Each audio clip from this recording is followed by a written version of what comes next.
আমাদের সঙ্গে রয়েছেন। শুরুতেই চলে যাব ভবানীপুরে কমলিকা সেনগুপ্তের সঙ্গে রয়েছেন মদন মিত্রের পুত্রবধূ স্বাতী। কমলিকা,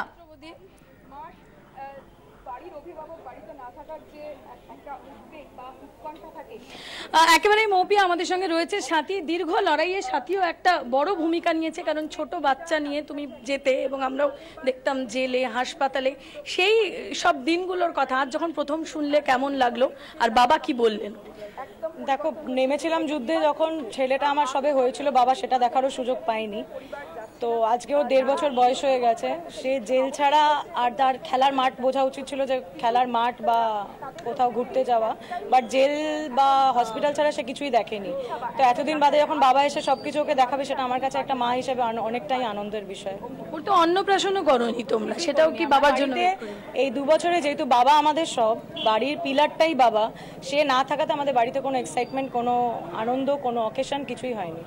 4টের সময় তুমি এখান থেকে বেরোলে আমরা দেখলাম, এবং 5টার সময় প্রথম যখন খবরটা পেলে তুমি তখন বাবার সামনে ছিলে, কি বললি? তখনও ঢুকিনি, কারণ আমি গেছিলাম একটু, আমার অন্য কাজ ছিল সেখানে। আমি গিয়ে তারপর আমার ঢুকতে তখন খবর অলরেডি আমি বাইরেই গাড়িতে থাকতেই পেয়ে গেছিলাম। বাবা তোমায় দেখে ফার্স্ট কি বললে?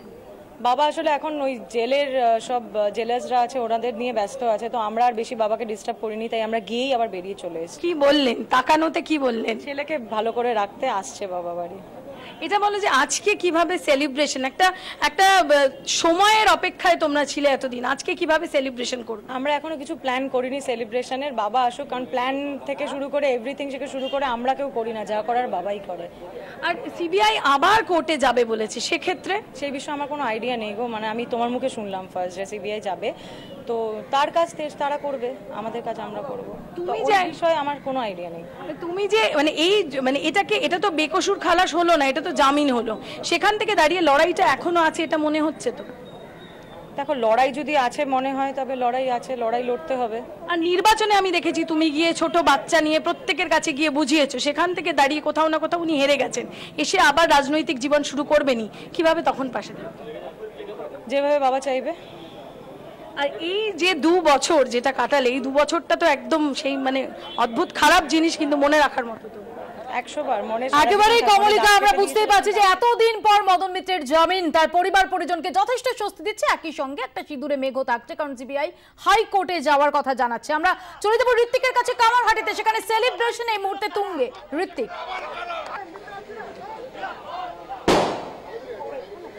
সেলিব্রেশন চলছে, আর সেই সঙ্গে একজনের সাথে আলাপ করিয়ে দিই। লক্ষ্মী বিশ্বাস, আপনি তো মদন মিত্রকে প্রত্যেক বছর রাখি পরান, এবারে এবার জেলে গিয়েও আমি রাখি পরিয়েছি দাদাকে, এবং দাদাকে বলেছি দাদা তুমি বেরিয়ে যাবে, তোমার দেখলাম ছুটতে কাজে টোটো ভাড়া করে। হ্যাঁ, ছুটতে এসছে, এই কারণেই আমার অনেকক্ষণ ধরেই এখানে আসার ইচ্ছা, মন পড়েছিল, প্রাণও পড়েছিল, দুটোই পড়েছিল, কিন্তু আমি কিছুটা ঠাকুরকে দেইনি দুপুরবেলা, যেটা আমি বললাম ঠাকুরকে দেইনি, এই কারণে আমি পুরো ক্লিয়ার শুনবো, তারপর তোমাকে খেতে দেবো, আমি খাবো।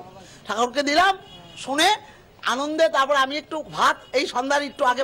আমাকে একটা জিনিস বলুন, আমার একটা প্রশ্ন জবাব দিন, সেটা হচ্ছে মদন মিত্র জেল থেকে ছাড়া পাওয়ার পর নিঃসন্দেহে তার রাজনৈতিক ক্যারিয়ার আবার শুরু করবেন, আপনাদের সাপোর্টটা কিভাবে পাবেন? কারণ একজন অভিযুক্ত নেতা।